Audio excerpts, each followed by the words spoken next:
आज बात करने वाले यार हम लोग धारावाही परिनालिका किस टाइप से आपका क्षण चुंबक के रूप में व्यवहार करती है और इसकी पूरी आपकी गणितीय व्याख्या भी देखेंगे। किस टाइप से इसका सूत्र आपका क्षण चुंबक की तरह होता है और ये किस टाइप से जो आपकी धारावाही परिनालिका होती है ये क्षण चुंबक के रूप में किस तरह से होती है, सब कुछ मतलब पूरा ये टॉपिक बहुत आसान तरीके से समझने वाले हैं। आपने इससे आसान कभी नहीं पढ़ा होगा, पूरे यूट्यूब पे आप वीडियो ढूंढोगे तब भी आपको नहीं मिलेगा। ठीक है, तो इसलिए टॉपिक बहुत आसान होने वाला है। धारावाही परिनालिका के रूप में क्षण चुंबक कैसे, धारावाही परिनालिका जो होती है किस तरह से क्षण चुंबक के रूप में व्यवहार करती है और इसकी गणितीय व्याख्या कैसे की जाती है, सब कुछ बहुत ही डीपली बहुत आसान तरीके से समझेंगे। ठीक है, तो पूरा वीडियो देखना, बहुत आसानी से आप समझ जाओगे। और बात करें इंपॉर्टेंट भी है, ठीक है, पेपर में भी आता है, तो मस्त तरीके से शुरू करते हैं। ठीक है, तो बात करें जैसा कि हम लोग क्लास 12 फिजिक्स क्लास से स्टार्ट करें चैप्टर 5 चुंबकत्व एवं द्रव्य। इससे पहले हमने 4 चैप्टर फिजिक्स और 4 चैप्टर केमिस्ट्री के कंप्लीट करा दी है। अगर आप उनके वीडियो देखना चाहो तो डिस्क्रिप्शन में प्लेलिस्ट मिल जाएगी फिजिक्स और केमिस्ट्री की, वहां से वीडियो देख सकते हो। ठीक है, तो आज से 5वां चैप्टर स्टार्ट कर रहे हैं धारावाही परिनालिका, जिसमें पढ़ेंगे धारावाही परिनालिका किस तरह से क्षण चुंबक के रूप में व्यवहार करती है। ठीक है, तो पूरा वीडियो देखना, बहुत आसान तरीके से। आपसे कह रहे हैं ना आसान है, तो बस आखिरी तक देखो, आप खुद कहोगे यार एकदम आसान है। ठीक है, तो शुरू करते हैं वीडियो को। तो देखो, आपसे कहा गया है पहला टॉपिक इस चैप्टर पे हमें पढ़ना है धारावाही परिनालिका क्षण चुंबक के रूप में कैसे व्यवहार करती है। तो सबसे पहले हम क्षण चुंबक समझ ले है क्या चीज, धारावाही परिनालिका क्या चीज। देखो, क्षण चुंबक क्या होता है, इस टाइप से एक चुंबक होता है। ठीक है, आपको पता है क्षण चुंबक इस टाइप से आपका एक रॉड चुंबक या क्षण चुंबक होगा। ठीक है, अगर आप इस क्षण चुंबक को क्या करते हो, चुंबकीय क्षेत्र में लटका देते हो तो ये क्या होगा, ये उत्तर दक्षिण दिशा में इस टाइप से ठहर जाता है। ठीक है, अगर आप क्षण चुंबक को चुंबकीय क्षेत्र में लटका देते हो तो इस तरह से उत्तर दक्षिण दिशा में क्या होता है, ठहरता है। ठीक है, और अगर आप क्या करते हो, क्षण चुंबक जैसे ये है जिसका ये उत्तरी ध्रुव N और ये दक्षिणी ध्रुव S, मतलब साउथ और नॉर्थ ध्रुव है। ठीक है, अगर इसके समीप आप क्या करते हो, कोई समान ध्रुव वाला, जैसे S है, यहाँ पे भी S हो, यहाँ पे N हो। ठीक है, मतलब अगर आप दक्षिणी ध्रुव के समीप दक्षिणी ध्रुव ले जाते हो क्षण चुंबक का, तो ये क्या करेंगे, एक दूसरे को प्रतिकर्षित करेंगे, मतलब एक दूसरे से दूर जाएंगे। ठीक है, और इसी तरह से अगर इसका उल्टा हो, अगर यहाँ पे जैसे साउथ ध्रुव है दक्षिणी ध्रुव, तो यहाँ पे उत्तरी ध्रुव हो जाए, मतलब विपरीत ध्रुव हो जाए। ठीक है, यहाँ पे क्या हो जाए, विपरीत ध्रुव, जैसे यहाँ दक्षिणी ध्रुव यहाँ पे उत्तरी ध्रुव। तो अगर विपरीत ध्रुव होते हैं, मतलब आप जब दो क्षण चुंबक को समीप ले जाते हो, अगर क्षण चुंबक के क्या हो, आपके समान ध्रुव जैसे S और S हो, मतलब साउथ और साउथ ध्रुव हो, अर्थात दक्षिण या दक्षिण ध्रुव हो, तो वो एक दूसरे को प्रतिकर्षित करेंगे। इसी तरह से अगर उत्तरी और उत्तरी ध्रुव समीप जाएंगे तो एक दूसरे को प्रतिकर्षित करेंगे, एक दूसरे से दूर जाएंगे। लेकिन अगर जैसे यहाँ पे साउथ और नॉर्थ एक दूसरे के पास आए तो ये क्या होंगे, एक दूसरे के आकर्षित करेंगे। ठीक है, मतलब जब विपरीत ध्रुव होंगे तो एक दूसरे को अपनी ओर आकर्षित करेंगे। ठीक है, तो ये होती क्षण चुंबक की बात। अब जिस तरह से क्षण चुंबक को चुंबकीय क्षेत्र में लटकाया जाता है, ये उत्तरी दक्षिणी ध्रुव में आपका मतलब उत्तर और दक्षिण दिशा में जाके ठहर जाता है, और उसी प्रकार से जैसे इसमें अगर समान ध्रुवों को पास लाते तो प्रतिकर्षित होती क्षण चुंबक, विपरीत ध्रुवों को लाते तो आकर्षित होती है। और भी इसके जो फॉर्मूले आते हैं तो वो सब आपको दिखाना पड़ेगा कि परिनालिका में भी ऐसा होता है, तब तो परिनालिका भी क्षण चुंबक की तरह व्यवहार करेगी, तभी तो आपका परिनालिका क्षण चुंबक की तरह व्यवहार करेगी। तो वही चीज आपको समझना है। तो क्षण चुंबक आपने थोड़ा सा समझा। अब अगर बात करें परिनालिका की, तो परिनालिका इस टाइप से बेलनाकार होती है। ठीक है, इसके पहले चैप्टर में हमने पढ़ा भी था। इस टाइप से आपके पास परिनालिका होती है। ठीक है, परिनालिका जो होती है, परिनालिका में क्या होता है वो चीज समझो। ठीक है, इस टाइप से आपका बेलनाकार होती है और परिनालिका पे क्या होता है, तांबे के क्या करते हैं, अनेक तार के फेरे हम लोग लपेट देते हैं। यहाँ पे इस टाइप से मान लो हम तांबे के अनेक तार के फेरे यहाँ पे लपेट देते हैं। ठीक है, इस टाइप से आप तांबे के तार के फेरों को यहाँ पे लपेट सकते हो। ठीक है, इस तरह से। तो इस टाइप से ये जो बनती संरचना, इसे क्या बोला जाता है, परिनालिका बोला जाता है। ठीक है, इसे क्या बोला जाता है, परिनालिका बोला जाता है। ठीक है, तांबे के तारों को आपको आपस में इस तरह से लपेट देना है। ठीक है, अब क्या कर सकते हो आप, यहाँ पे इसे जब आप यहाँ पे इन तांबे के तार को मान लो इधर किसी, मान लो बैटरी के प्लस से जोड़ दो, इधर आप बैटरी के माइनस से जोड़ दो, तो यहाँ पे क्या होगी, आपको पता धारा प्रवाहित होने लगेगी। ठीक है, यहाँ पे क्या होगी, इस तरह से धारा प्रवाहित होने लगेगी। अगर मान लो यहाँ से आई धारा जा रही है तो इस तरह से प्रवाहित होने लगेगी। ठीक है, इस तरह से धारा आपकी इस तरह से प्रवाहित होने लगेगी। ठीक है, इस तरह से क्या होगी, आपकी धारा प्रवाहित होने लगेगी। ठीक है, और आप चाहो तो इसे इस टाइप से भी बना सकते हो, इस तरह से। ठीक है, क्योंकि पूरे फेरे दिखा लेते हैं सही से कि इस तरह से आपका मतलब ऐसे ऐसे करके धारा बह रही है, ठीक है। इस तरह से आप इसे बना सकते हो, ठीक है। क्योंकि अब आपको यहाँ पे धारा का मतलब समझना पड़ेगा, ठीक है।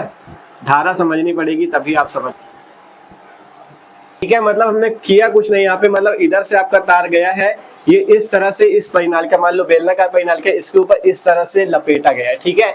इस तरह से इस तार को आगे पीछे इस तरह से पूरे में लपेट दिया गया है, ठीक है। तो जब ये आगे का हिस्सा रहेगा तो इसमें धारा ऊपर की ओर आपको दिखेगी। जब ये जो आपको नीचे का दिख रहा है, ये पीछे का हिस्सा, इसके परिनालिका का तार आगे आएगा, एक तार का हिस्सा पीछे जाएगा। तो इसमें क्या होगी, धारा आपको देखो ऐसे धारा बहेगी इस तरह से, ठीक है। ऐसे धारा बहेगी इस तरह से, ऐसे धारा बहेगी इस तरह से, ठीक है। ऐसे धारा इस तरह से बहती चली जाएगी, ठीक है। इस तरह से यहाँ पे इस तरह से आपकी धारा बहती चली जाएगी, ठीक है।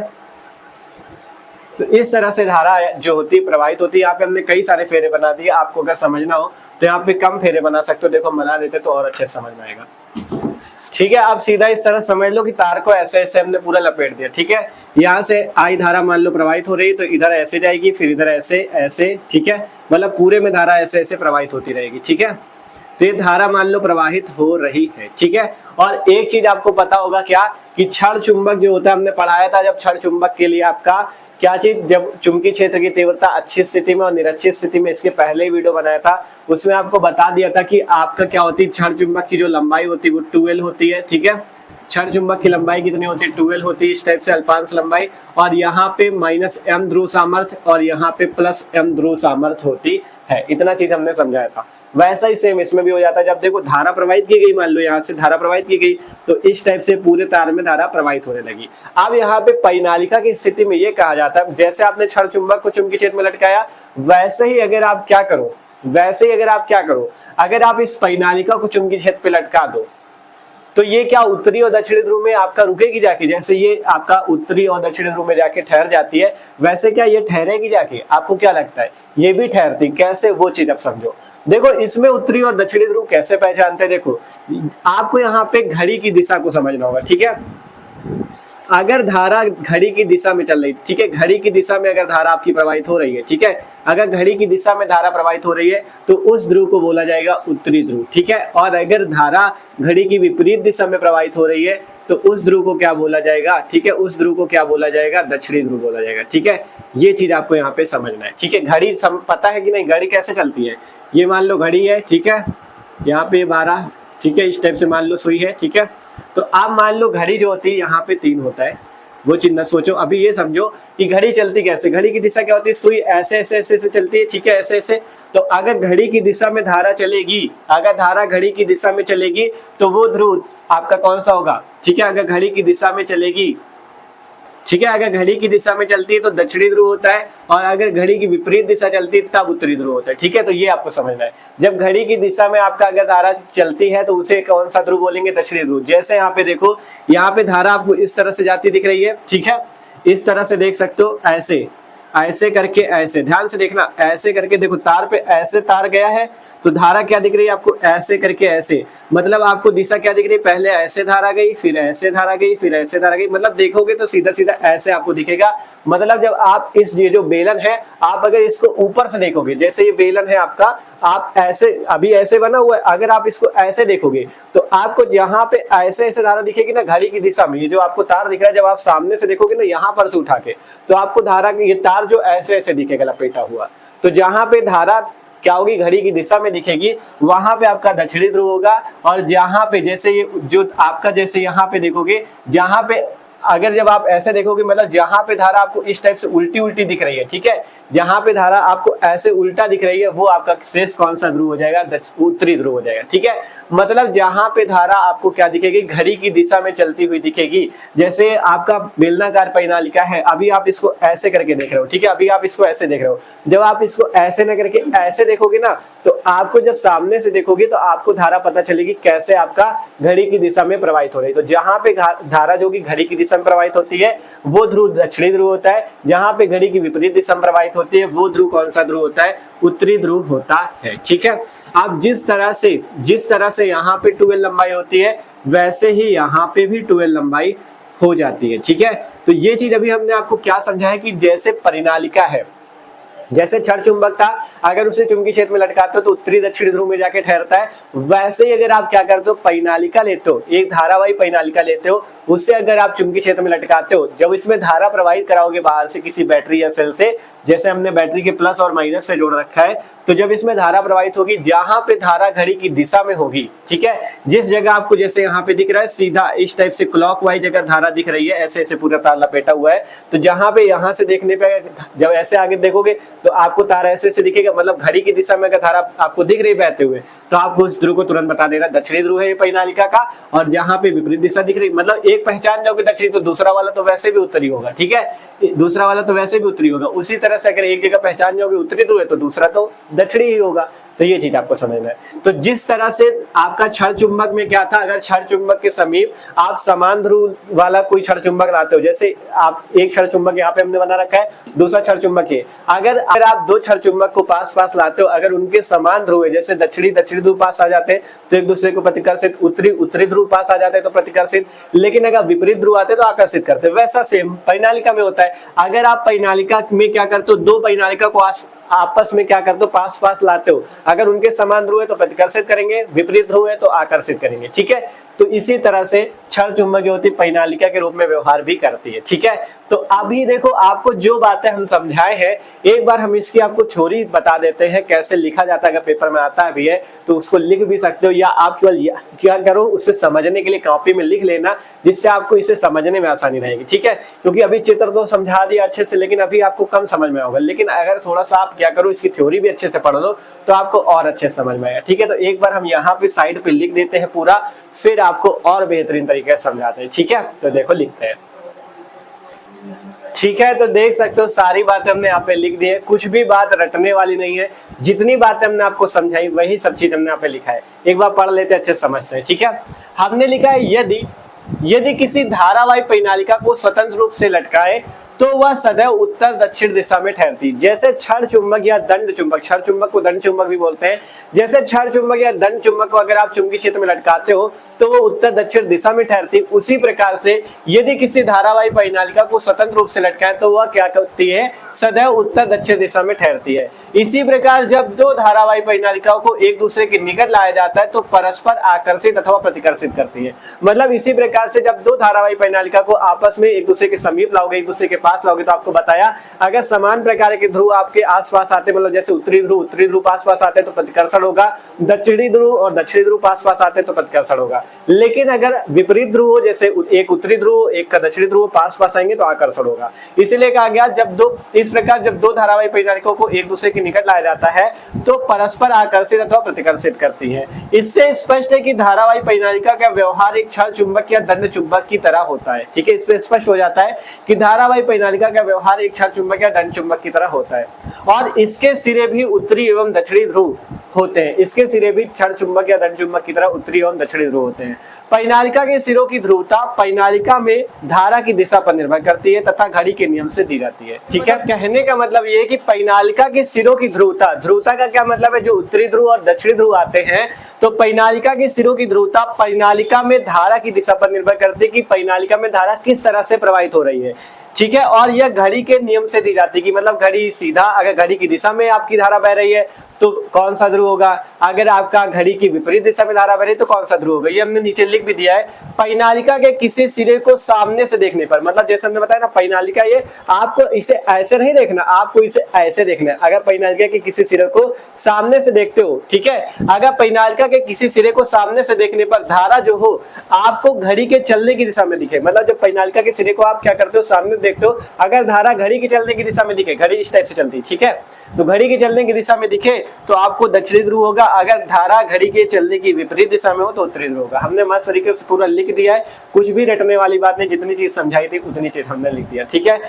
लिख दिया कि परिनालिका के अगर आप किसी भी सिरे को सामने से देखते हो, अगर धारा जो होती है घड़ी के चलने की दिशा में दिखती है तो वो ध्रुव दक्षिणी ध्रुव होगा। जैसे यहाँ पे आपने देखा, आपको धारा इस टाइप से जाती हुई दिख रही है, मतलब ऐसे करके ऐसे ऐसे पूरा चल रही है, मतलब आपको धारा क्या दिख रही है, घड़ी की दिशा में, तो वो ध्रुव दक्षिणी ध्रुव हो गया। और जहाँ पे आपको मतलब जब एक ध्रुव दक्षिणी होगा तो दूसरा तो उत्तरी होगा ही, इस तरह से आपको समझ जाना है, ठीक है। देख सकते हो धारा ऐसे ऐसे चल रही है, जब आप सामने से देखोगे तो आपको धारा ऐसे ऐसे पूरे में, जब इसका ये हिस्सा देखोगे ना तो आपको धारा घड़ी की दिशा में ही दिखेगी, इसलिए ध्रुव दक्षिणी और ये उत्तरी। ठीक है, तो इस तरह से आप समझ चुके हो। अभी केवल इसका क्या समझो, इसका पहला पूरा थ्योरी समझो, कैसे परिनालिका क्षण चुंबक के रूप में व्यवहार करती है। अब इसकी एक गणितीय व्याख्या है जिसका डेरिवेशन सबको बहुत कठिन भी लगता है, लेकिन आज के बाद नहीं लगेगा, क्योंकि आपको बता रखा है कि इतना आसान आप नहीं पढ़े होगे। ठीक है, जितना आज आपको बताया जाएगा। ठीक है, तो इसको समझ चुके हो सबको। अब क्या करना है आपको, देखो हमने पहले ही बता रखा है, जो लोग पढ़ रहे हो उनको पूरा अच्छे से पढ़ना है, नोट्स बनाते रहना है, क्योंकि अगर मान लो नोट्स बनाओगे, आपका कॉपी पे लिखा होगा, तो रिवीजन करने में आराम रहेगा। ठीक है, अगर आप लोग नए हो तो सब्सक्राइब कर लो चैनल को, क्योंकि मस्त तरीके से तैयारी चल रही चैनल पे। ठीक है, केमिस्ट्री फिजिक्स सबकी डिस्क्रिप्शन में प्लेलिस्ट है, वहां से जाके पहले चैप्टर से सारे वीडियो आपको मिल जाएंगे, वहां पे मस्त तरीके से तैयारी करो। ठीक है, और अपने दोस्तों के साथ भी वीडियो शेयर करो, जिससे वो लोग भी आगे चैनल पे पढ़ाई कर सके। ठीक है, और सब्सक्राइब जरूर कर लेना। तो इसे नोट करो। अब हम इसकी गणितीय व्याख्या देखते हैं कि इसका कैसे डेरिवेशन वो होता है, जिससे हम क्षण चुंबक को, मतलब परिनालिका को क्षण चुंबक की तरह दिखा सकते हैं। ठीक है, तो जल्दी सब लोग इसका स्क्रीनशॉट कर लो। तो आप देखते हैं परिनालिका एवं क्षण चुंबक में समानता, इसका गणितीय रूप। ठीक है, क्या देखते हैं, परिनालिका एवं जो क्षण चुंबक में समानता है, इसका गणितीय रूप किस टाइप से होता है, किस टाइप से दोनों के सूत्र जो होते हैं सेम आते हैं। ठीक है, जिससे हम बताते हैं कि जो परिनालिका और क्षण चुंबक है एक ही तरह के हैं। ठीक है, तो वही चीज देखते हैं, परिनालिका एवं क्षण चुंबक की समानता गणितीय रूप। ठीक है, तो इसके लिए सबसे पहले हम चित्र बनाते हैं। तो करते क्या है, देखो हम सबसे पहले परिनालिका को बना लेते हैं यहाँ पे इस तरह से। ठीक है, एकदम आसान चित्र, बस समझते रहोगे तो पूरा सीख जाओगे। ठीक है, यहाँ पे देखो इस तरह से पहले परिनालिका बना ली जाए। ठीक है, ये मान लेते हैं हमारे पास क्या है, एक परिनालिका है, बेलनाकार होती है ना परिनालिका, तो बेलन बना लो एक इस टाइप से। ठीक है, ये हमारे पास क्या है, एक परिनालिका है। परिनालिका की लंबाई हम ले लेते हैं कितनी, 2L लंबाई की हमारे पास परिनालिका है। ठीक है, इसकी लंबाई कितनी, 2L है। और जो परिनालिका की त्रिज्या है ना, इसे हम A मान लेते हैं। ठीक है, यहाँ पे आपको पता है बेलन में ये जो भाग होगा यहीं पे त्रिज्या होगी। ठीक है, इसमें जो त्रिज्या इसके इतनी, यहाँ से लेके यहाँ तक, देखो ध्यान से, यहाँ से लेके यहाँ तक की त्रिज्या कहलाएगी। ये कितनी है, A है। परिनालिका की त्रिज्या को हम कितना माने ले रहे हैं, A माने ले रहे हैं। ठीक है, कि परिनालिका की जो त्रिज्या है वो A है, स्मॉल a है। ठीक है, आप लोग समझ रहे हो, और बड़ा लिख दे A। ये क्या है, परिनालिका की त्रिज्या A है। इतना समझ में आया। अब मान लेते हैं इस परिनालिका में जो है I धारा प्रवाहित हो रही। कितनी धारा प्रवाहित हो रही है इस परिनालिका में, I धारा आपकी प्रवाहित हो रही है। ठीक है, इस परिनालिका में आपका I धारा जो है प्रवाहित हो रही है। इतना समझ में आया। अब क्या करते हैं, देखो जैसे परिनालिका तो आपने बना लिया। अब अगर आपको इसमें समानता दिखानी तो आप इसमें एक तरह समानता दिखा सकते हो, जैसे हमने इससे पहले दंड चुंबक या क्षण चुंबक के लिए अच्छी स्थिति में चुंबकीय क्षेत्र निकाला था। उसका सूत्र क्या आया था, उसका सूत्र आया था B बराबर μ0/4 पाई 2m/r³। ठीक है, ये जो आया था ये किसका फॉर्मूला आया था, अच्छी स्थिति में चुंबकीय क्षेत्र का। ठीक है, चुंबकीय द्विध्रुव के कारण अच्छी स्थिति में चुंबकीय क्षेत्र का। तो उसी तरह से अगर हम परिनालिका में भी फॉर्मूला लिया है तो हम उसमें समानता दिखा सकते हैं कि दोनों के सूत्र सेम आते हैं, अर्थात दोनों समान है। ठीक है, तो ये मान लो हमारे पास एक परिनालिका है। ठीक है, अब मान लेते हैं जो पूरी परिनालिका है, इस परिनालिका में एक मध्य बिंदु है क्या, O।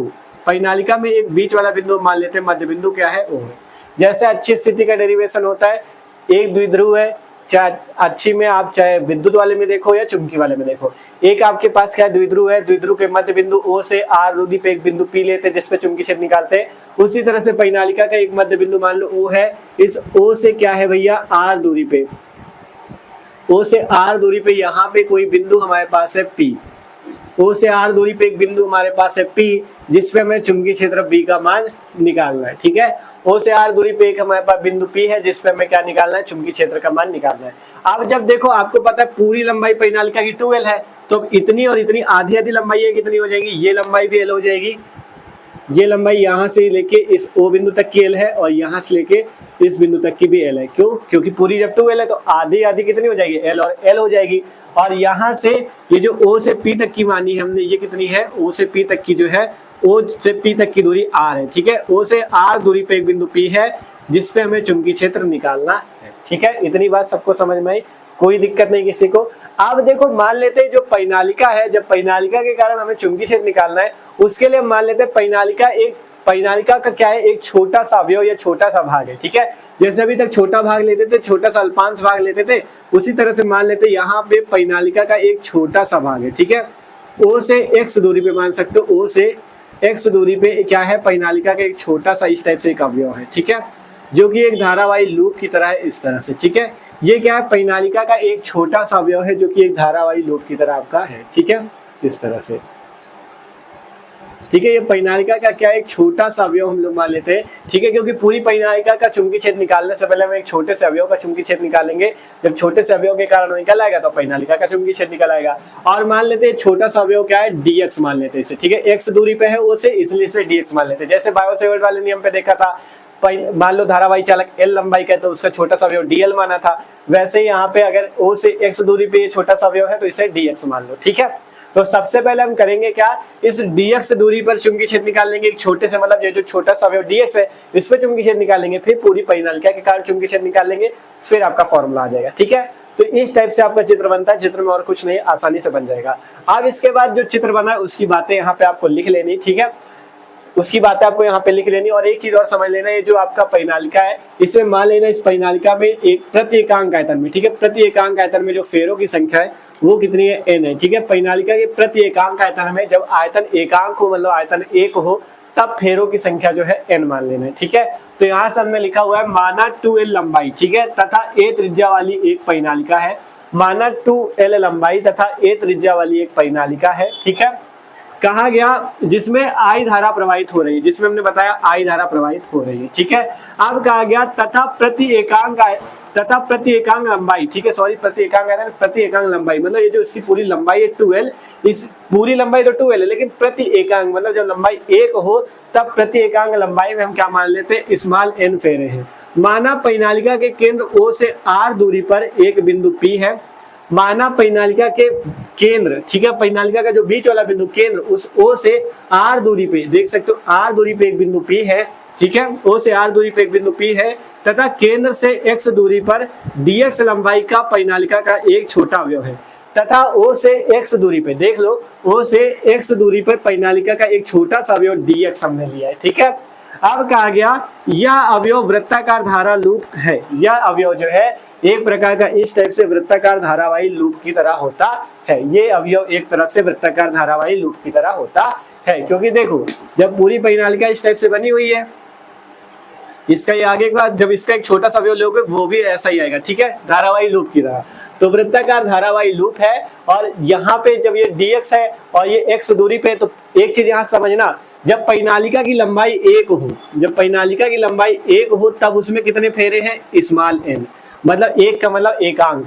जब परिनालिका की लंबाई एकांक है तब उसमें कितने फेरे, n। लेकिन जब यहाँ पे आपने x दूरी पे एक छोटा सा अवयव dx लिया तो लंबाई कितनी हो गई, अब लंबाई हो गई x, क्योंकि O से x दूरी पे छोटा सा अवयव है ना, तो जब लंबाई x हो गई तब फेरे कितने हो जाएंगे, n इंटू x, ठीक है।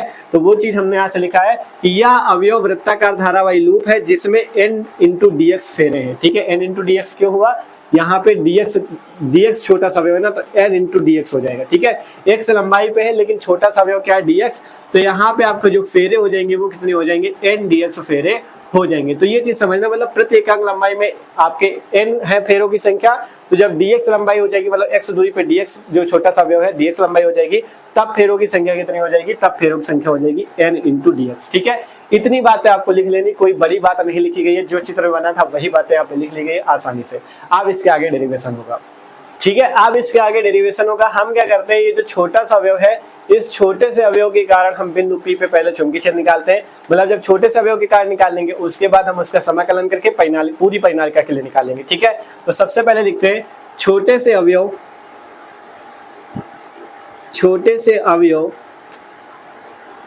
dx के कारण बिंदु P पर चुंबकीय क्षेत्र, बिंदु P पर चुंबकीय क्षेत्र, ठीक है। छोटे से अवयव dx के कारण बिंदु P पर चुंबकीय क्षेत्र वो कितना आ जाएगा, देखो आपको एक हमने डेरिवेशन कराया था गतिमान आवेश सदा चुंबकत्व वाले पाठ में, उसमें इस टाइप से एक धारावाही वृत्ताकार लूप था जिसकी त्रिज्या मान लो यहाँ पे a थी, ठीक है, और इसका केंद्र जो था O से R दूरी पे एक बिंदु P लिया गया था, उसका चित्र कुछ इस टाइप से बना था, आपको याद होगा, ठीक है, इस टाइप से कुछ चित्र बना था, ठीक है, चित्र याद आ रहा है। उसमें एक चुंबकीय क्षेत्र का जो सूत्र आया था B बराबर म्यू नॉट, ठीक है, B का जो सूत्र आया था वो था ये mu naught NI A square, ठीक है, sorry NI square A upon में 2a² प्लस x² की पावर 3/2। ठीक है, ये जो फॉर्मूला आया था b बराबर mu not ni² a upon में 2a² प्लस x² की पावर 3/2। ठीक है, a ये वाली दूरी थी, x ये वाली दूरी थी। ठीक है, हाँ x ये वाली दूरी थी यहां से लेके यहां तक की। ठीक है, यहां से लेके यहां तक की दूरी क्या थी, x दूरी थी। तो वही वाला सूत्र यहाँ पे लगाया जाएगा, b बराबर म्यू नॉट ni² अपॉन में 2 कोष्टक में a² प्लस x² की पावर 3/2। ठीक है, यही वाला फॉर्मूला लगेगा। और आपको पता है, हमने बताया ना, ये जो धारावाही लूप, ये आपका मतलब ये छोटा सा भाग लिया है, ये एक धारावाही लूप की तरह ही है इस टाइप से। ठीक है, छोटा सा भाग जो है एक धारावाही लूप की तरह ही है। जब इसकी त्रिज्या a है तो यहाँ पे इसकी त्रिज्या भी a ही होगी, और इसके कारण आप बिंदु P पे, मतलब यहाँ पे इसके कारण आप बिंदु P पे चुंबकीय क्षेत्र निकाल लो। ठीक है, तो फॉर्मूला आपको यही वाला लगाना है। जब देखो फॉर्मूला लगाते हैं, जब छोटा सा भाग dx है तो चुंबकीय क्षेत्र भी छोटा सा होगा db, उसके इक्वल फॉर्मूला ये लगेगा म्यू नॉट। और यहाँ पे देखो फेरों की संख्या, वहां पे कैपिटल N थी तो कैपिटल N लिखा, लेकिन यहाँ पे फेरों की संख्या हमने लिख दी n dx। क्यों? क्योंकि dx छोटा सा अवयव है, इसलिए इसमें फेरों की संख्या जो हो जाएगी n इंटू dx हो जाएगी, n इंटू dx। आगे फॉर्मूला सेम i²a। ठीक है, i² नहीं यार, ia² होगा, ia² होता है। ठीक है, सॉरी, ia², NIA² फॉर्मूले में होता है, NIA²। ठीक है, यहाँ से देखो mu naught n into dx ia² फॉर्मूले में होगा, और बटे में यहाँ से क्या आ जाएगा, बटे में आ जाएगा 2 आ जाएगा, और अंदर क्या आएगा देखो a² प्लस x² है। a क्या थी, a इसकी भी त्रिज्या थी, a यहाँ पे इसकी भी त्रिज्या है, तो a² तो हो जाएगा। लेकिन x² क्या था, वहां पे इस बिंदु O से P तक की दूरी थी। लेकिन यहाँ पे ये जब आप छोटे से अवयव के कारण चुंबकीय क्षेत्र निकाल लो तो दूरी यहाँ से लेके यहाँ तक की आपको लेनी है, ना कि यहाँ से लेके यहाँ तक की। ध्यान समझो, छोटे से अवयव के कारण चुंबकीय क्षेत्र निकाल लो ना, तो छोटा सा अवयव तो ये है, तो आपको यहाँ से लेके यहाँ तक की दूरी लेनी पड़ेगी भैया, ये चीज समझना है। ठीक है, और इतनी लंबाई हमने बता रखी, यहाँ से लेके यहाँ तक की लंबाई कितनी, L, यहाँ से लेके यहाँ तक की लंबाई भी L है। तो अब आपको सबसे पहले इस मतलब ये जो छोटा सा अवयव है इसकी P बिंदु तक की दूरी आपको निकालनी है। ठीक है, ठीक है, आप दूरी को समझते हैं कि यहाँ से लेके यहाँ तक की दूरी कितनी होगी, वो चीज समझो। सबसे पहले आपको कौन कौन दूरी पता है, हमें O से लेके P तक की दूरी पता है, हमें यहाँ से लेके यहाँ तक की नहीं पता, लेकिन हमें एक दूरी पता है O से लेके यहाँ तक की दूरी, मतलब हमें यहाँ O बिंदु से लेके इस अवयव तक की दूरी पता है। हमें यहाँ से यहाँ तक की चाहिए अगर, तो देखो अगर पूरी दूरी r है, इतनी x है, तो इतनी कितनी हो जाएगी, r माइनस x नहीं हो जाएगी, बताओ। यहाँ से लेके यहाँ तक की दूरी जो हो जाएगी r माइनस x नहीं हो जाएगी, बताओ। अब बात आएगी भैया क्यों हो जाएगी r माइनस एक्स, तो समझो ना यार। देखो पूरी दूरी r है, अगर मान लो पूरी दूरी 5 है, इतनी 2 हो तो इतनी बताओ कितनी बच जाएगी, यहाँ से लेके यहाँ तक कितनी बच जाएगी। आप तुरंत कहोगे 5 से 2 घटा तो 3 बच जाएगी। तो वैसा ही तो किया, अगर इतनी पूरी दूरी r है, इतनी छोटी दूरी x है, तो यहाँ से लेके यहाँ तक कितनी बचेगी, r माइनस एक्स हो जाएगी।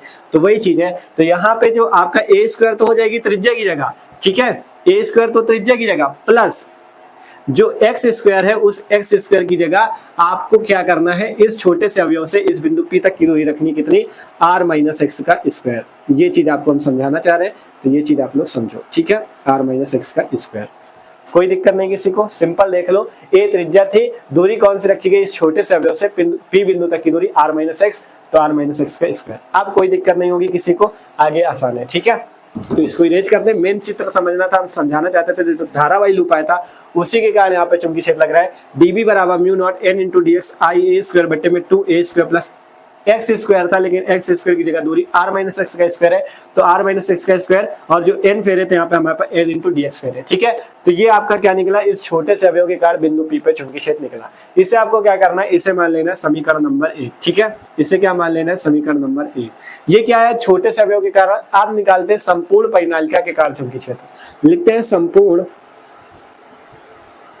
परिनालिका के कारण चुंबकीय क्षेत्र, संपूर्ण परिनालिका के कारण चुंबकीय क्षेत्र। अब जो संपूर्ण परिनालिका के कारण चुंबकीय क्षेत्र आएगा ना, वो क्या आएगा, उसके लिए हमें समाकलन करना पड़ेगा। उसके लिए क्या करना पड़ेगा, इस छोटे वाले चुंबकीय क्षेत्र का समाकलन करना पड़ेगा। वो आएगा b बराबर हो जाएगा समाकलन db। ठीक है, समाकलन db, समाकलन क्या होगा, इस छोटे वाले का db। ठीक है, इसका समाकलन करोगे तो आपका बड़ा चुंबकीय क्षेत्र b मिल जाएगा। लेकिन यहाँ पे एक चीज और ध्यान देना, यहाँ पे परिनालिका की लंबाई इधर देखो, o से इधर देखोगे तो l है और o से इधर भी l है, तो यहाँ पे लिमिट आपको लगानी पड़ेगी -l से प्लस एल तक, ठीक है। लिमिट लगानी पड़ेगी माइनस एल से प्लस एल तक, और यहाँ पे आपका छोटा अवयव होगा डीबी, ठीक है। देख लो ध्यान से, बी बराबर माइनस एल से प्लस एल तक समाकलन में लिमिट लगेगी, और डीबी आपका ये छोटा सा भाग होगा। जब इसका आप समाकलन कर लोगे तो आपको बड़े भाग का चुंबकीय क्षेत्र मिल जाएगा। अब इसको हल करते हैं आसानी से, आपके पास आपका फॉर्मूला आएगा, ठीक है। देखो देखते हैं आगे,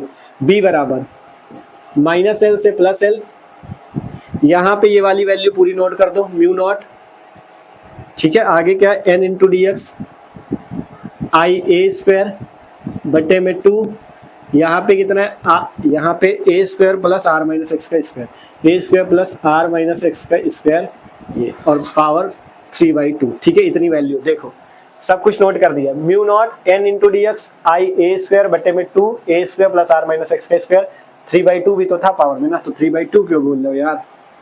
देखो छोटी छोटी गड़बड़ फिर आगे आपको गड़बड़ कर देंगे, ठीक है। तो ध्यान रखना सबको, 3/2 यहाँ पे पावर पे था ना, ए स्क्वायर प्लस एक्स स्क्वायर की पावर 3/2 था, तो 3/2 लिख रहा है, ठीक है। अब इसे हल करना है, आपके पास फॉर्मूला आएगा। देखो देखते, ध्यान से देखते रहना। बी बराबर, सबसे पहले आपको क्या करना है, जो mu not N I A square इन सबको बाहर कर लो, mu not N I A square इनको बाहर कर लो, mu not N I A square बाहर हो गया, बट्टे में 2 इसको भी बाहर कर लो। बचेगा क्या, माइनस एल से प्लस एल, बचा केवल डी एक्स बट्टे में नीचे वाली value A square plus R minus X का स्क्वायर की पावर 3/2। ध्यान से देखोगे सब कुछ बाहर निकल चुका है, mu not N I A square ऊपर से और बट्टे में 2 वाला। अब बचा क्या, डी एक्स बट्टे में A square plus R minus X का स्क्वायर पावर 3/2, ठीक है। इतना बचा। अब अगर ध्यान से देखो, यहाँ पे 3 दूरियां है, ए है, आर है, एक्स है। आर दूरी को अगर ध्यान से देखोगे, आर दूरी यहाँ से लेके यहाँ तक है, मतलब आर एक बड़ी दूरी है। एक्स दूरी को देखोगे, एक्स एक बहुत छोटी सी दूरी है आर के सामने, आर के सामने एक्स एक बहुत छोटी सी दूरी है। ध्यान से देख लो ना, आर एक बहुत बड़ी दूरी है, एक्स एक बहुत छोटी दूरी है, ठीक है। तो मतलब आप यहाँ से लिख सकते हो कि एक्स जो है वो आर से बहुत छोटी है, X is less than R, ये लिख सकते हो। चूंकि X is less than R, ये लेस देन का चिन्ह होता है, जिसकी तरफ ये पीछे वाला हिस्सा होता है ये छोटा होता है, जिसकी तरफ आगे वाला वो बड़ा, ठीक है। तो X is less than R, मतलब एक्स जो है आर से काफी छोटा है। फिर इसके बाद आप क्या कर सकते हो, जब आर से छोटा है, ठीक है। और यहाँ से एक चीज और लिख सकते हो, जब एक्स आर से छोटा है, और क्या है यहाँ पे देखोगे, ये जो ए त्रिज्या है, ए त्रिज्या की लंबाई, अगर ए त्रिज्या को देखो, ये भी आर के सामने एक बहुत छोटी सी दूरी है। आर है इतनी बड़ी दूरी, इतनी बड़ी, और ए बहुत छोटी दूरी, तो ए भी बहुत छोटा आर के सामने, तो इसको भी लिख दो कि ए इज लेस देन आर, मतलब एक्स जो है, एक्स भी आर के सामने बहुत छोटा है, ए भी आर के सामने बहुत छोटी दूरी है, तो हम एक्स और ए को छोड़ देंगे। क्यों, क्योंकि आर के सामने एकदम बहुत छोटे, इनको हम नगण्य मान लेंगे, इनको नेग्लेक्ट कर देंगे, ठीक है। तो यहाँ से अब आएगा बी बराबर mu not N I A square बटा 2 माइनस एल से प्लस एल, यहाँ पे डी एक्स अपॉन में ए स्क्वायर को हम नेग्लेक्ट कर रहे हैं तो इसको 0 कर देंगे सीधा, plus R minus X, X को भी 0 कर रहे हैं तो 0 कर दो स्क्वायर, और पावर में 3/2। ध्यान से देखो क्या चीज हुआ है समझ सकते हो, ठीक है। Mu not N I A square बटा 2 माइनस एल से प्लस एल, डी एक्स बटे में ए स्क्वायर को 0 कर दिया, एक्स स्क्वायर को 0 कर दिया। क्यों, क्योंकि ए और एक्स जो थे आर के सामने बहुत छोटे थे, बहुत छोटी दूरियां थी, इसलिए इनको छोड़ दिया गया, केवल आर लेंगे, ठीक है। अब आगे हल करो, बी बराबर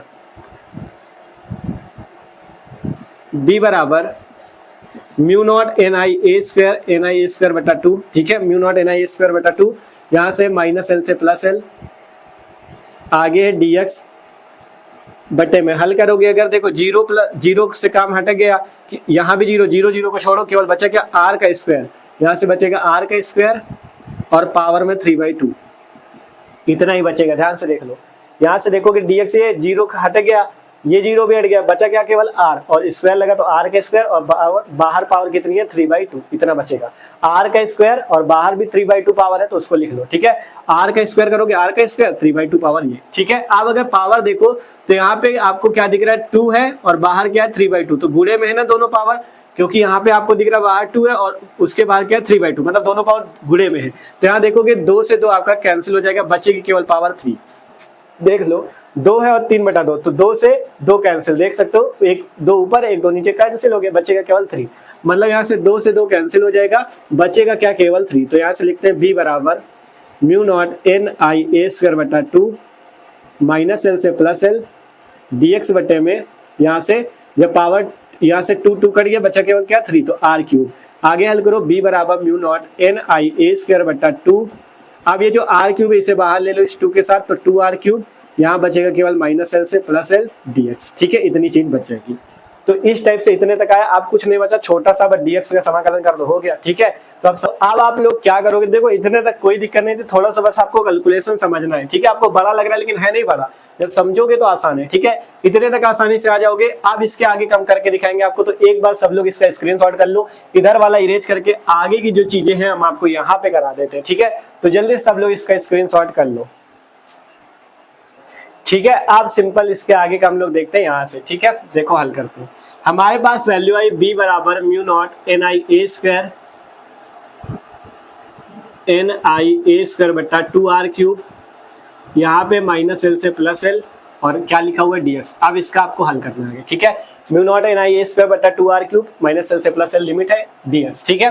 अब आपको मैथ वालों को तो सबको याद होगा समाकलन dx क्या होता है, x के बराबर, ठीक है। जिनको नहीं पता वो लोग समझ लो, जहां पे समाकलन dx अगर लिखा है, अगर समाकलन dx लिखा तो उसका समाकलन x होता है, अगर समाकलन dt लिखा है तो उसका समाकलन t होता है, ठीक है। ये चीज आपको समझना है। तो अगर dx समाकलन लिखा है तो इसका समाकलन क्या हो जाएगा, x हो जाएगा। बायो वाले आप लोग भी समझ लो, समाकलन dx क्या हो जाएगा, x के बराबर हो जाएगा, ठीक है।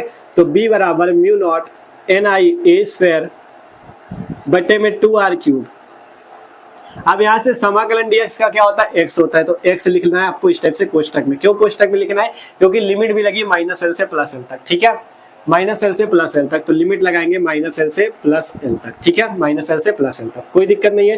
देख लो mu not N I A square बटा 2r क्यूब, x इसका समाकलन है, समाकलन dx को हमने x लिखा, लिमिट माइनस एल से प्लस एल थी, हमने लगा दिया। आगे हल करते हैं, ठीक है। b बराबर mu not N I A square बटा 2r क्यूब। यहाँ पे देखो जब भी ऐसे लिमिट लगी होती है, जैसे यहाँ पे अंदर x है, यहाँ लिमिट, इसे बोलते हैं लोअर लिमिट, इसे बोलते हैं upper limit. Minus L lower limit है, ऊपर वाली अपर लिमिट जो है प्लस एल है। तो जब भी लिमिट लगाई जाती है तो आप लोग समझ लो, लिमिट के लिए क्या करते हैं, जैसे x है तो एक बार इस x की जगह आपको प्लस का एल रखना है, फिर बीच में माइनस लगाना है, फिर एक बार इस x की जगह माइनस का एल रखना है। देखो कैसे समझाते हैं, एक बार इस x की जगह प्लस का एल रखो, फिर बीच में माइनस लगाना है, ठीक है। अब एक बार इस x की जगह माइनस का एल रखो, हल कर लो, ठीक है। देखो ध्यान से, लिमिट इसी तरह से लगेगी, एक बार x की जगह प्लस का एल रख दिया, क्योंकि माइनस एल और प्लस एल लिमिट है ना, तो एक बार प्लस का एल रख दो, फिर बीच में माइनस लगाओ, फिर x की जगह माइनस एल रख दो, हल कर लो, ठीक है। तो b बराबर mu not N I A square बटा 2r क्यूब। अब अगर आप इसे हल करोगे, देखो माइनस और माइनस प्लस है, माइनस माइनस क्या हो जाएगा, प्लस हो जाएगा, तो l प्लस एल सीधा क्या आएगा, 2l आएगा, तो हम डायरेक्ट यहाँ पे 2l लिख ले रहे हैं, ठीक है। कोई दिक्कत नहीं, देख लो यहाँ से सिंपल देखोगे, प्लस का l और माइनस माइनस प्लस का l, मतलब l क्या हो जाएगा, 2l हो जाएगा। तो इतनी वैल्यू आई है mu not N I A square बटा 2r क्यूब इंटू 2l, ठीक है। इतना आ गया। अब क्या करते हैं, इससे कैलकुलेशन अच्छे से करने के लिए हम इसमें क्या करते हैं, ऊपर नीचे 2 पाई से गुणा कर लेते हैं, इससे बहुत आसानी होगी। देखना ऊपर नीचे क्या करते हैं, 2 पाई से गुणा कर लेते हैं, ठीक है। इससे कोई फर्क तो पड़ेगा नहीं, देख लो अगर ऊपर भी 2 पाई से गुणा कर रहे हो, नीचे भी 2 पाई से गुणा कर रहे हो, क्या कोई फर्क पड़ेगा, 2 पाई से तो 2 पाई वैसे भी कट जाएगा ना, तो कोई दिक्कत नहीं है, तो इसे कर लेते हैं, ठीक है। आप देखो हल करो, b बराबर 2 पाई का गुणा करने से होगा क्या, देखना 2 पाई का जब 2 से गुणा करोगे तो 4 पाई बन जाएगा, तो म्यू नॉट बटा 4 पाई, ठीक है। म्यू नॉट बटा 4 पाई बन गया, देखो 2 का 2 पाई से गुणा 4 पाई, और यहाँ पे आप ऊपर क्या क्या बचा है, N I A square, n और 2l को साथ रख लो, n into 2l I A square into 2 पाई बटा में r क्यूब। देख लो सारी चीजें हमने लिख ली है कि नहीं, एक बार चेक कर लो। म्यू नॉट ये रहा, 2 का 2 पाई से गुणा 4 पाई, एन आई ए स्क्वायर लिखा हुआ है, हाँ लिखा हुआ है, 2l लिखा हुआ है, हाँ लिखा हुआ है, 2 पाई लिखा हुआ है, हाँ लिखा हुआ है, r क्यूब ये रहा। इसे मान लेना है समीकरण 1, ठीक है, इसे मान लो समीकरण 1। इतना हो गया, किसी को कोई दिक्कत, देख लो आसानी से, कोई दिक्कत नहीं, 2 पाई का ऊपर नीचे गुणा किया गया, बस, ठीक है। आगे इतने तक समीकरण बन गया। अब इसके बाद आपको एक फॉर्मूला पता होना चाहिए, कौन सा फॉर्मूला, चुंबकीय द्विध्रुव आघूर्ण का, ठीक है। किसका फॉर्मूला, चुंबकीय द्विध्रुव आघूर्ण का, ठीक है। चुंबकीय द्विध्रुव आघूर्ण का देखो फॉर्मूला जो होता है, हमने आपको पढ़ा रखा है, चुंबकीय द्विध्रुव आघूर्ण, चुंबकीय द्विध्रुव आघूर्ण, चुंबकीय द्विध्रुव आघूर्ण जो होता है उसका फॉर्मूला होता है m बराबर सूत्र क्या होता है, I इंटू ए, ठीक है। m बराबर I इंटू ए होता है, और अगर फेरों की संख्या n है तो NiA होता है, ठीक है। m बराबर सूत्र होता है NiA, I धारा, a क्या होता है जो त्रिज्या आप समझ सकते हो, ठीक है, वो सॉरी IA, a आपका कैपिटल वाला होता है, ठीक है। a क्या होता है, कैपिटल वाला, a होता है क्षेत्रफल। m बराबर NiA, n है फेरों की संख्या, I है धारा, a क्या है, क्षेत्रफल है, ठीक है, a क्या है, क्षेत्रफल। तो यहां से अगर बात करें n की, अब ये जो कैपिटल n है ये कितना आएगा, अभी जो आपने पहले कैपिटल एन रखा था उसकी जगह क्या रखा था, स्मॉल एन इंटू डीएक्स। क्यों रखा था ये, क्योंकि तब बात थी छोटे से अवयव के कारण बिंदु पी पे, लेकिन अब जब समाकलन करके सारी वैल्यू लाए ये पूरी परिनालिका के कारण है। अब की बार पूरी परिनालिका के कारण चुंबकीय क्षेत्र निकाल लो, क्योंकि समाकलन कर रहा हो ना, तब बी का मान निकल रहा है। बी का मान जो आ रहा है पूरी परिनालिका के लिए आ रहा है। तो जब पूरी परिनालिका के लिए आ रहा है, जब आपका छोटे से अवयव के लिए था तो हमने डीएक्स का गुणा किया था एन पे, लेकिन जब पूरी परिनालिका के लिए, तो पूरी परिनालिका की लंबाई 2l है तो हम 2l का गुणा करेंगे, मतलब जब अब n की वैल्यू आएगी वो आएगी n इंटू 2l।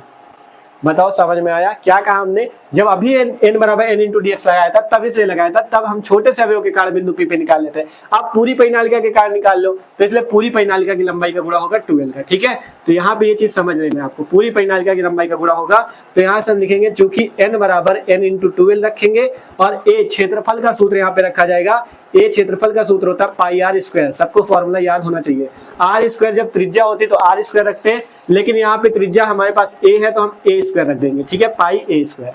समझ में आया, एन फेरों की संख्या तो इसकी जगह एन इंटू 2l, ए बराबर पाई ए स्क्वायर। ए स्क्वायर क्यों रखा, क्योंकि यहाँ पे हमारे पास त्रिज्या ए है। ठीक है, आप लिखो m बराबर n की जगह n इंटू 2l, ठीक है, आई है आई का गुणा ए की जगह पाई ए स्क्वायर। इसे सही से हल कर लो। ठीक है, इसके जैसा बना लो, n इंटू 2l ये रहा, आई ए स्क्वायर पाई। ठीक है, इसे ऐसे बना लो, m बराबर n into 2l into I into A square into पाई। ठीक है, ये चीज आपने बना लेना है, m का मान ये आएगा। ठीक है, ये आ जाएगा m का मान। m का मान क्या है, n into 2l into I into A square pi. आप देखो n into 2l I A square है, पाई है, बट 2 एक्स्ट्रा है। ठीक है, तो यहाँ पे हम इसकी जगह क्या रख सकते हैं, m रख सकते हैं। 2 केवल यहाँ पे एक्स्ट्रा और बाकी सारी वैल्यू। ठीक है, आप इसे ऐसे बना लो, पाई को यहाँ पे रख लो, 2 को अलग रख लो। ठीक है, जिससे क्या कर सकोगे आप इसकी जगह m रख सकोगे। ठीक है, इंटू 2। ठीक है, इसे मान लेना समीकरण नंबर 1। यहां से देखो m का मान एन आई ए, फॉर्मूला जब रखा n की जगह क्या रखा गया, small n into 2l, a की जगह पाई ए स्क्वायर, तो m का मान है n into 2l into I into A square pi. तो ये आपकी सारी वैल्यू है, इसकी जगह हम m रख देंगे, केवल 2 बचेगा। तो अब आगे हल करते हैं, तो आपने इधर वाला तो नोट ही कर लिया था, इसको इरेज कर रहे हैं क्योंकि आगे का इधर से होगा। ठीक है, आप देखो अच्छे से, अब बस थोड़ा सा बचा हो गया यार, कुछ नहीं है। ठीक है, कुछ नहीं है भाई साहब, हो चुका है आपका। ठीक है, अब क्या करते हैं, इस जो समीकरण 1 है, इस समीकरण 1 में n into 2l into I into A square into पाई की जगह m रखते हैं। ठीक है, लिखते हैं समीकरण 1 में n into 2l into I into A square into पाई बराबर m रखने पर। ठीक है, मतलब ये जो value I n into 2l into I into A square into पाई बराबर m रखने पर, इस समीकरण 1 में इसकी जगह m रख दो, तब b बराबर क्या आ जाएगा, b बराबर म्यू नॉट अपॉन 4 पाई पहले से है। ये जो value n into 2l into I into A square into pi, इसकी जगह हमें क्या रखना है, m रखना है, तो इसकी जगह m रख दो। आगे क्या बच रहा है, केवल 2 बच रहा है, तो m इंटू 2 बटे में आर क्यूब। ठीक है, m इंटू 2 बटे में आर क्यूब, केवल इसकी जगह m हो गया इंटू 2 बटा आर क्यूब। आप इसे सही से लिख लो, तो b बराबर म्यू नॉट बटा 4 पाई 2m बटा आर क्यूब, 2m बटा आर क्यूब। बताओ ये क्या चीज आया है, ये क्या चीज आया, फॉर्मूला आया है। जब गणितीय रूप हमने देखा, इस परिनालिका का एक केंद्र मान के ओ उसके कारण बिंदु P पे चुंबकीय क्षेत्र निकाला, तो क्या आया, B बराबर mu naught upon 4 pi 2m upon R cube. ये कौन सा चुंबकीय क्षेत्र, क्षण चुंबक के कारण। क्षण चुंबक जब होती है, देखो क्षण चुंबक, यहाँ पे चित्र बना देते हैं, देखो क्षण चुंबक जब होती है उसके कारण केंद्र O मान के जब आप क्या करोगे, बिंदु P पे चुंबकीय क्षेत्र निकालोगे। हमने पहले ही बताया B बराबर mu naught upon 4 pi 2m upon R cube आता है। कब, क्षण चुंबक के कारण। तो जब क्षण चुंबक के कारण भी सूत्र आता है, परिनालिका के कारण निकाला तब भी यही फॉर्मूला आ गया, मतलब परिनालिका क्षण चुंबक की तरह व्यवहार करती है। तो बस सिद्ध हो चुका है, अब यहाँ से आगे लिख देना है बस। ठीक है, देख सकते हो आगे हमने लिख भी दिया कि चुंबकीय क्षेत्र का यह व्यंजक जो आया है, B बराबर mu naught upon 4 pi 2m upon R cube, यह वही है। ठीक है, चुंबकीय क्षेत्र का यह व्यंजक वही है जो अधिक दूरियों के लिए m चुंबकीय आघूर्ण वाले क्षण चुंबक का है। मतलब यह जो व्यंजक आपका परिनालिका के लिए आया है, यह व्यंजक वैसा ही सेम है जैसा क्षण चुंबक के लिए m चुंबकीय आघूर्ण वाले के लिए आता है अच्छी स्थिति पे, वही सेम है। तो हमने लिख दिया चुंबकीय क्षेत्र का यह व्यंजक वही है जो अधिक दूरियों के लिए m चुंबकीय आघूर्ण वाले क्षण चुंबक का है। अतः धारावाही परिनालिका का व्यवहार ठीक वैसा ही है जैसा क्षण चुंबक का। इससे सिद्ध हो जाता है कि धारावाही परिनालिका का व्यवहार ठीक वैसा जैसा कि क्षण चुंबक का। तो आसानी से आज ये टॉपिक आपने समझ लिया है, धारावाही परिनालिका किस तरह से क्षण चुंबक के रूप में व्यवहार करती है। आपसे पहले ही बताया था, आप समझ जाओगे पूरा, भले वीडियो बड़ा बन जाए, आप अच्छे से लेकिन समझोगे तो आपको पूरा टॉपिक समझ में आएगा। ठीक है, अब करना क्या, इसका एक दो बार रिवीजन करना, अच्छे से रफ कॉपी पे कर करके चेक कर लेना, आसानी से डेरिवेशन भी तैयार हो जाएगा, आसानी से समझ भी जाओगे। ठीक है, तो आशा करते हैं भाई साहब सबको आज का वीडियो अच्छा लगा होगा। तो वीडियो अच्छा लगा तो लाइक कर लेना, और जो लोग नए हो सब्सक्राइब कर लो, क्योंकि मस्त तरीके से तैयारी चल रही है। और कमेंट करके जरूर बताना कि हाँ भैया ये टॉपिक समझ में आया, आपने मेहनत की तो समझा भी दिया पूरा। ठीक है, तो सबको कमेंट करना है। मिलते हैं अगले वीडियो पे। ठीक है, अगले टॉपिक के साथ सब्सक्राइब करके रखो, जिससे और सब्सक्राइब करने के साथ आपको जो बेल आइकन दिखती है, ठीक है, घंटी जो दिखती है, उस पर ऑल क्लिक कर लेना, जिससे कोई भी वीडियो तो आपके पास क्या होगी, उस वीडियो की नोटिफिकेशन भी आ जाएगी। ठीक है, तो मिलते हैं अगले वीडियो पे, इसे नोट कर लो।